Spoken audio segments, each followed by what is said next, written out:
Dave and Tim's right here on K97.5.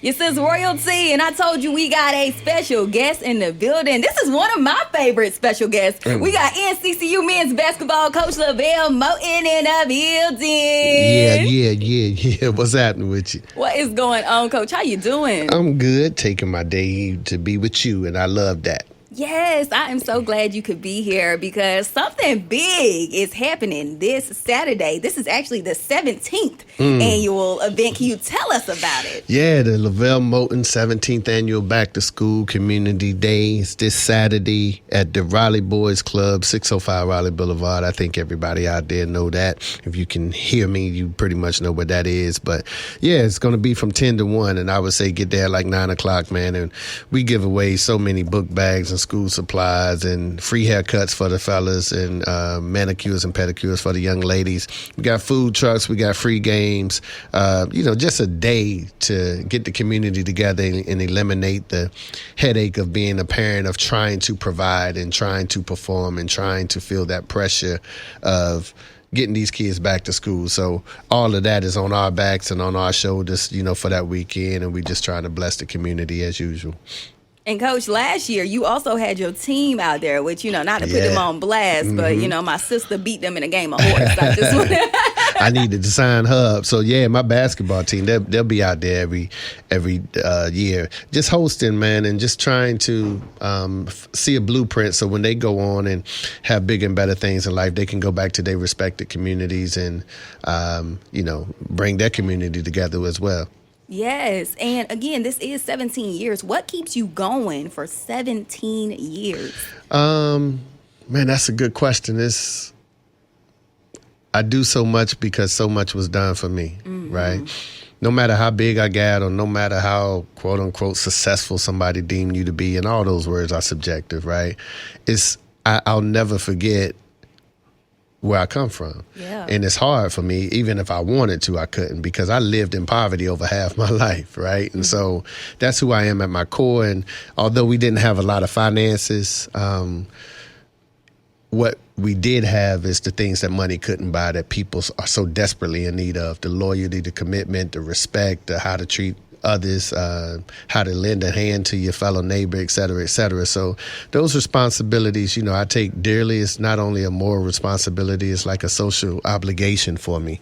And, I take it dearly, man. And we've been doing it for 17 years. And, God willing, we'll do it for 17 more. Absolutely. Absolutely. I mean, you are really helping the community out. You are just so pivotal to our community. And one thing about this year is that we're going to have the NCDHHS on site. They're going to be talking about some childhood vaccine resources and also mental health. What can you speak on when it comes to mental health and students going back to school? I think it's important, man.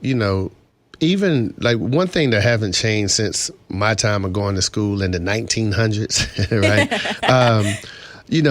Kids are cruel at times, right? And so especially kids are really cruel to those who don't have, right? And they don't necessarily, they call it bullying now, but, it was just cracking on you or joning on you when I was, a younger kid. Right. So it affects your mental health. Like you want to feel incentivized about going back and learning without, the headaches of being picked on or being called out or being publicly embarrassed and humiliated. And humiliation in this era is also connected with social media. It wasn't connected to social media in our era. So, I'm happy that, we have those services where kids can get the mental health, the parents can get the mental health, and everyone can feel free and have peace and tranquility, to be inspired and go back and learn. And that's what it's all about for me.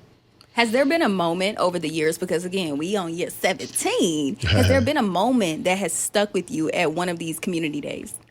Yes, every year, man. When I get there, the line is pretty much around the building, and just walking through the line, going into the door, it's the thank you. It's the appreciation. It's the, when you look in some of these mothers' eyes, I see the same look that my mother had with me. Right. And I know that challenge. I know that difficulty, but I know that perseverance and persistence. And I'm a fan of theirs just as much as they're a fan of me, because I admire, the ladies that continue and never compromise themselves, and they just out here doing the best that they can for their children. And at the end of the day, that's all we can ever ask for. So those are the moments that stick out to me, just the moments of appreciation. That's all I ever need. That's my dopamine. And I always say the most selfish thing I ever did was give back to my community, because it provides me a high too.